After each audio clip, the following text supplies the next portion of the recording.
legendary, you know? I ain't even gotta say nothing else, bro. Jason Rich on the beat, bitch. I saw, I came, I saw, I praise the Lord, then break the law.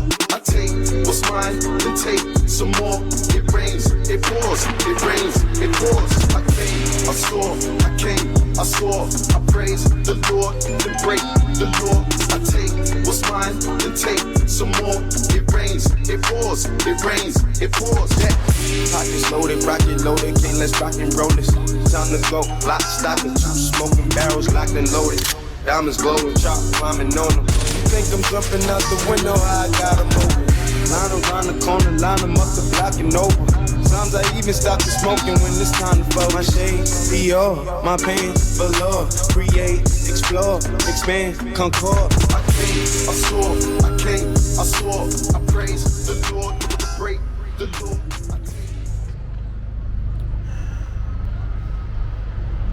I wasn't always the person see before you. In fact, when I started getting serious about working out in my late teens, I was your prototypical pushover. I was weak, small, and skinny fat.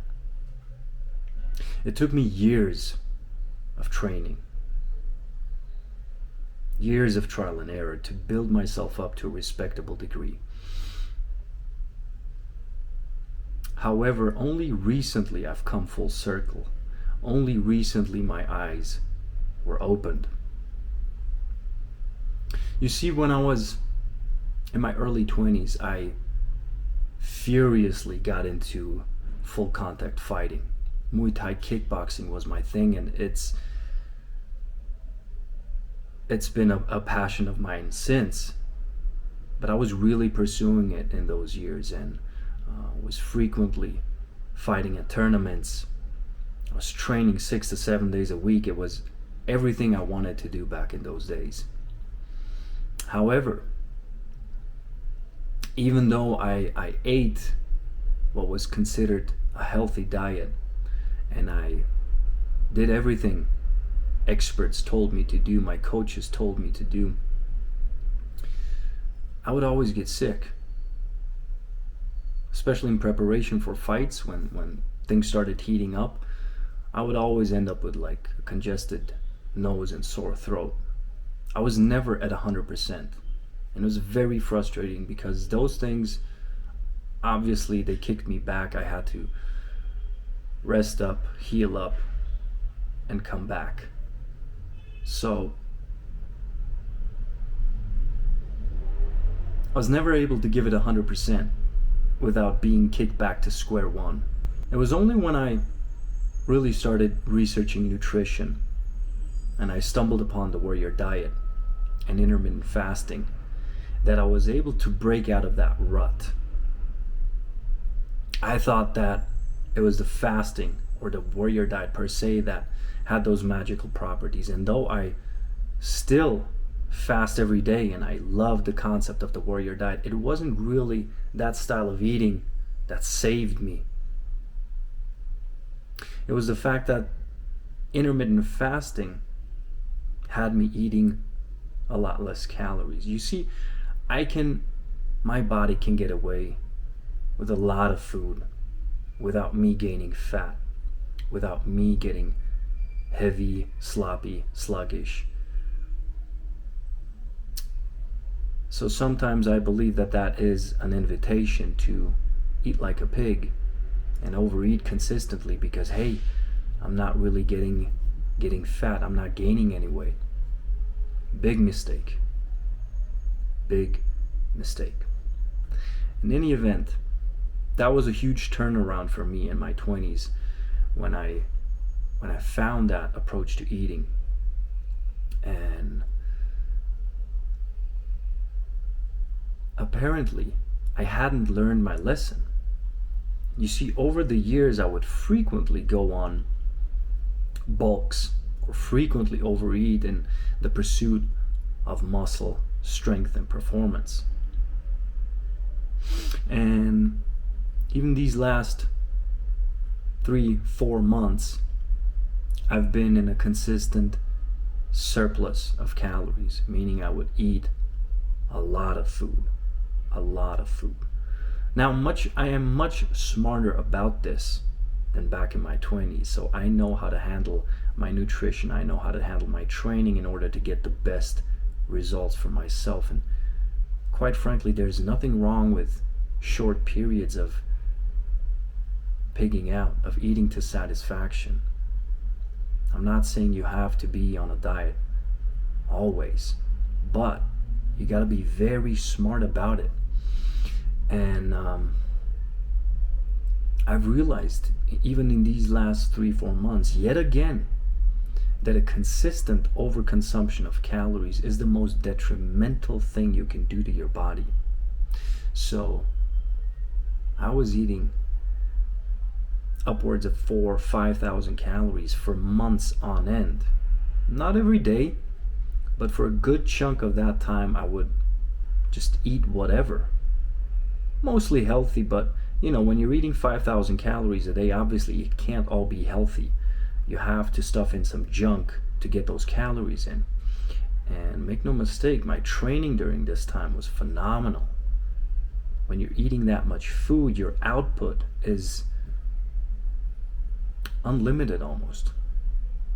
You know, you can work out for hours on end and still perform at a very high level because there's so much fuel to power those sessions, to power those workouts. However, at some point, it starts messing with you. It always does. I don't care who you are. I'm telling you this from my anecdotal experience, but I know this looking at other athletes, at other people I work with, or simply at other people in my life. As soon as they start pigging out consistently, things start going down the drain.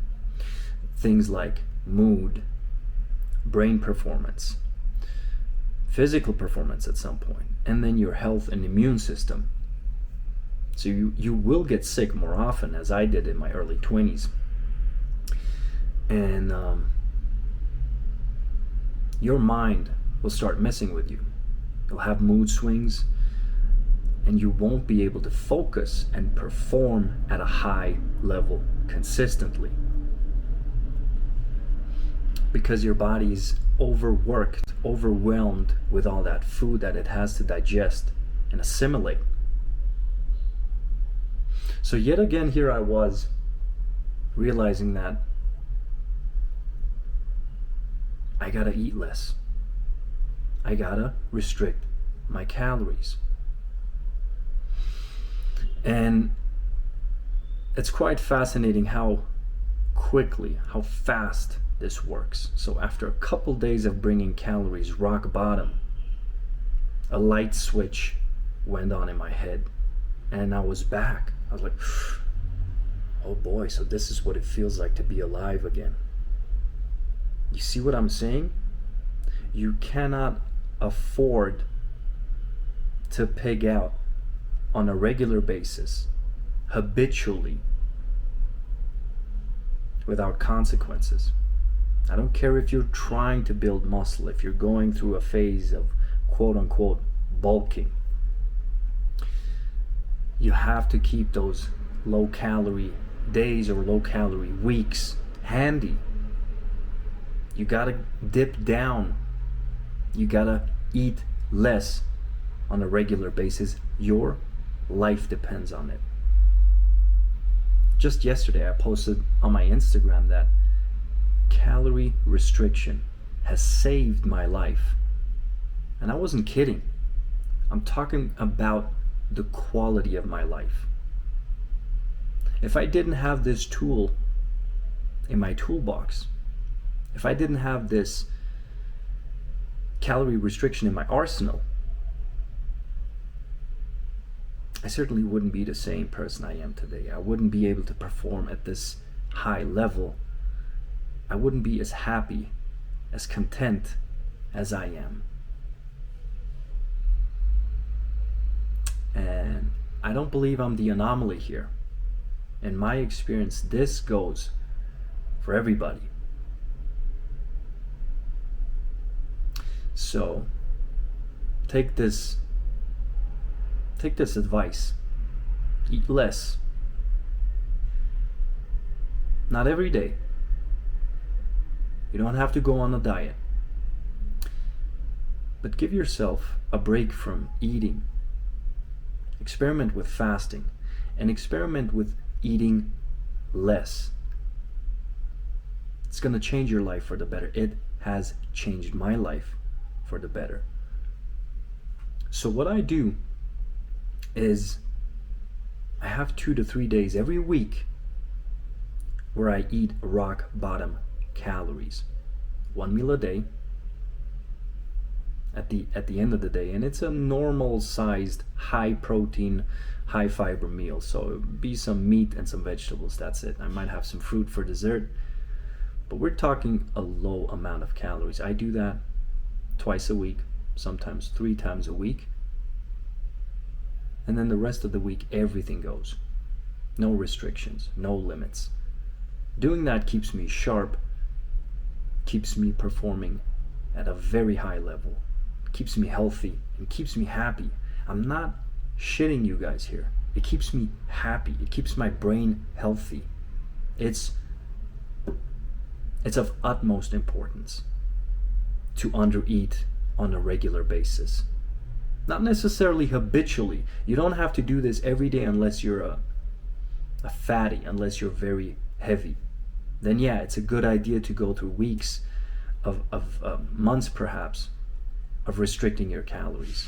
I'm addressing the general public here, people who don't have a lot of weight to lose. Everybody has some fat to lose. But I'm talking about the people who don't have a lot of weight to lose. You still need to have a couple days here and there where you eat less. In my case, 2 to 3 days a week. And I never skimp on those days. If I do,